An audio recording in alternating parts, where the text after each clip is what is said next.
ating aawitin at sasayawin para sa Panginoon ay hango sa 1 Corinthians 10:31. So whether you eat or drink or whatever you do it all for the glory of God.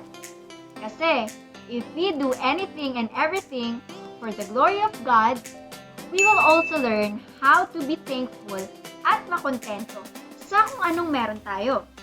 Pagkain, damit, at kung ano paman.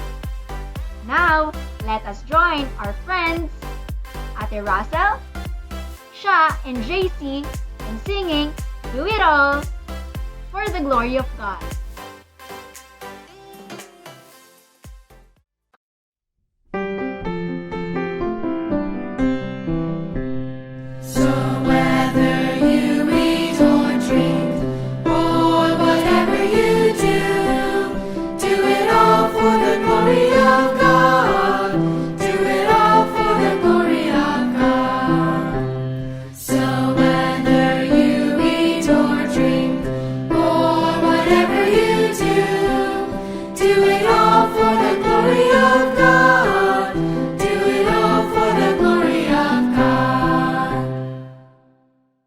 Mabuhay!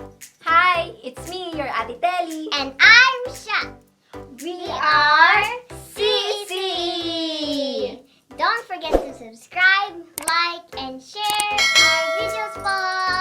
Also, visit our Facebook page by simply clicking the link in our description box.